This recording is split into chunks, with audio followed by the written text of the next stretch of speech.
नमस्कार दोस्तों, आप सबों का मेरे YouTube चैनल SK इकोनॉमिक्स में हार्दिक अभिनंदन। मैं आपका संजीव कुमार आज आपके समक्ष क्लास 12 के माइक्रो इकोनॉमिक्स के एक महत्वपूर्ण टॉपिक बजट रेखा या कीमत रेखा, जिसे अंग्रेजी में बजट लाइन या प्राइस लाइन कहते हैं, के बारे में चर्चा करूंगा। यदि आपको आज का वीडियो पसंद आता है तो मेरे चैनल को लाइक एवं सब्सक्राइब कर दें तथा बेल आइकन को प्रेस कर दें ताकि मेरे आने वाले वीडियो का नोटिफिकेशन आपको प्राप्त हो सके। तो चलिए शुरू करते हैं आज का टॉपिक। बजट रेखा या कीमत रेखा, जिसे कि अंग्रेजी में बजट लाइन या प्राइस लाइन भी कहते हैं। कोई भी उपभोक्ता अपनी आय को विभिन्न वस्तुओं पर किस प्रकार खर्च करे, यह आय और व्यय का समायोजन ही उपभोक्ता का बजट कहलाता है। बजट रेखा की धारणा को समझने से पहले हम बजट सेट को समझते हैं। यहाँ हम मान लेते हैं कि उपभोक्ता अपने पास उपलब्ध आय को केवल दो वस्तुओं पर व्यय कर रहा है। इस अवस्था में बजट सेट को हम निम्न प्रकार से परिभाषित कर सकते हैं। बजट सेट बाजार में उन सभी वस्तुओं का संग्रह जिन्हें उपभोक्ता बाजार के विद्यमान कीमत पर अपनी उपलब्ध आय से खरीद सकता है, उसे बजट सेट कहते हैं। बजट सेट में उपभोक्ता अपने संपूर्ण आय के बराबर या उससे कम भी वस्तुओं की मात्रा को खरीद सकता है। इसे हम निम्न समीकरण से स्पष्ट कर सकते हैं। जैसा कि समीकरण में आप देख पा रहे हैं कि P1x प्लस P2y लेस और इक्वल देन है M के, जहां उपरोक्त समीकरण में P1 वस्तु x की कीमत को दर्शाता है, P2 वस्तु y की कीमत को दर्शाता है, x वस्तु x की मात्रा को दर्शा रहा है और y वस्तु y की मात्रा को दर्शाता है और m उपभोक्ता की कुल आय को दर्शाता है। यहाँ इस समीकरण से यह स्पष्ट है कि उपभोक्ता चाहे तो अपनी संपूर्ण आय को इन दो वस्तुओं पर व्यय कर भी सकता है और चाहे तो आय का कुछ हिस्सा बचाकर अपने पास रख भी सकता है।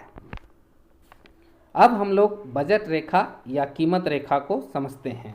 बजट रेखा या कीमत रेखा वह है जो दो वस्तुओं के ऐसे सभी संयोगों को प्रदर्शित करती है जिन्हें उपभोक्ता दी गई आय तथा वस्तु की कीमतों के साथ खरीद सकता है।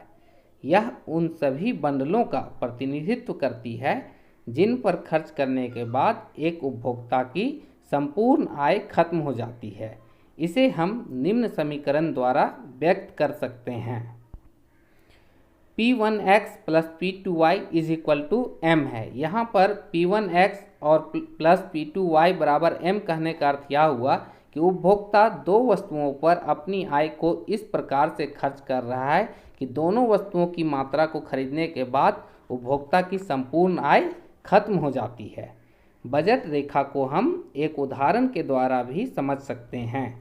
मान लिया कि एक उपभोक्ता के पास 50 रुपये हैं जिन्हें वह दो वस्तुओं रसगुल्ला और समोसे पर खर्च करना चाहता है, जहां रसगुल्ला की प्रति इकाई कीमत 10 रुपये और समोसे की प्रति इकाई कीमत 5 रुपये है।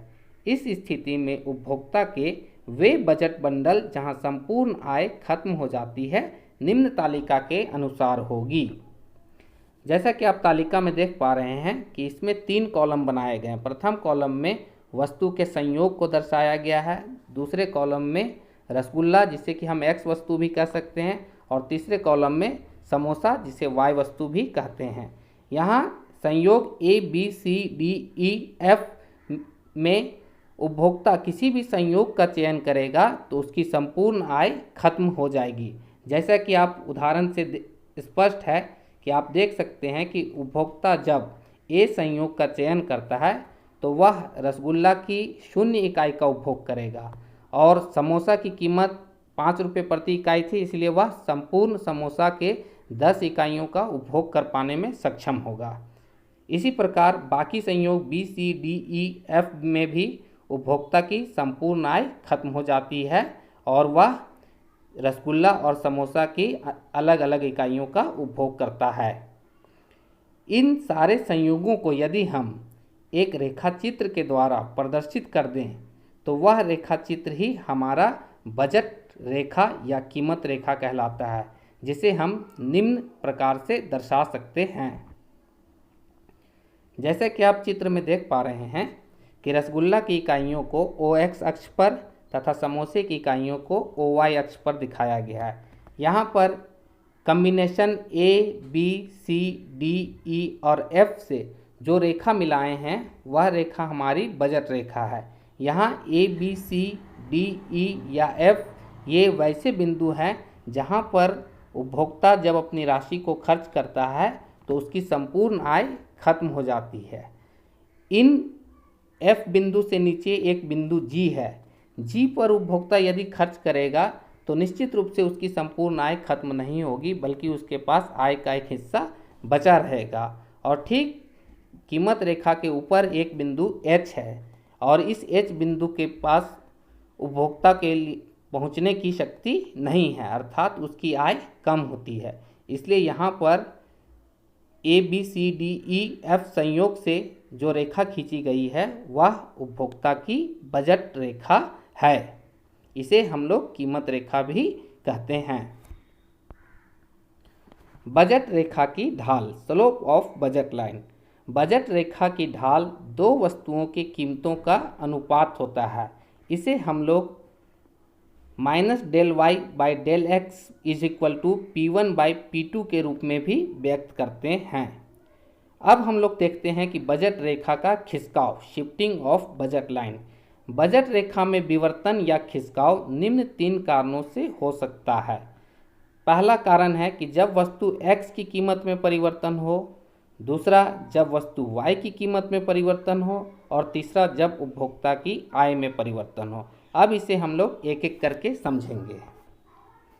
यदि वस्तु x की कीमत में परिवर्तन हो, यदि कीमत पहले से कम हो जाएगी तो कीमत रेखा OX अक्ष के दाहिनी ओर और कीमत पहले से बढ़ जाए तो कीमत रेखा OX अक्ष के बाईं ओर खिसक जाएगी। यहाँ यह परिवर्तन केवल वस्तु x के साथ हो रहा है, इसलिए कीमत रेखा में खिसकाव भी सिर्फ OX अक्ष के साथ ही होगा। जैसा कि आप चित्र में भी देख पा रहे हैं, प्रारंभ में हमारी कीमत रेखा AB थी, लेकिन यदि वस्तु की x की कीमत घट जाए तो यह रेखा AB से दाहिनी ओर खिसककर AB1 हो जाती है। और ठीक इसके विपरीत यदि वस्तु x की कीमत पहले से बढ़ जाएगी तो उपभोक्ता अब उसकी कम मात्रा खरीद पाएगा, जिसके कारण AB रेखा बाईं ओर खिसककर AB0 हो जाएगी। तो यह प्रथम स्थिति है जब वस्तु x की कीमत में परिवर्तन के कारण कीमत रेखा में परिवर्तन हो सकता है। दूसरी स्थिति में यदि वस्तु y की कीमत में परिवर्तन हो, y की कीमत यदि पहले से घट जाएगी तो कीमत रेखा y अक्ष के दाहिनी तरफ खिसकेगी और यदि कीमत बढ़ जाए तो कीमत रेखा y अक्ष के बाईं ओर खिसकेगी। जैसे कि आप चित्र में भी देख पा रहे हैं, प्रारंभ में हमारा कीमत रेखा AB है, लेकिन यदि किसी कारण से y वस्तु की कीमत पहले से घट जाएगी तो उपभोक्ता उस वस्तु की अधिक इकाइयों का अब उपभोग कर पाएगा, जिसके कारण उसकी AB रेखा परिवर्तित होकर A1B हो जाएगी। और ठीक इसके विपरीत यदि y वस्तु की कीमत बढ़ जाती है तो उसकी AB रेखा बाईं ओर खिसककर A0B हो जाएगी, अर्थात वह y वस्तु की पहले की तुलना में कम मात्रा का उपभोग कर पाएगा। अंत में अब हम लोग देखते हैं कि यदि उपभोक्ता की आय में परिवर्तन हो तो कीमत रेखा पर क्या प्रभाव पड़ता है।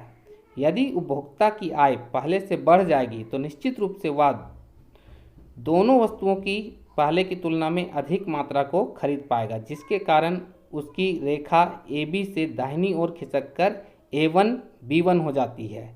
और ठीक इसके विपरीत यदि उपभोक्ता की आय पहले से कम हो जाएगी तो कीमत रेखा बाईं ओर खिसक जाएगी, जिसके कारण उपभोक्ता की कीमत रेखा AB से बाईं ओर नीचे की तरफ खिसककर A0B0 हो जाएगी।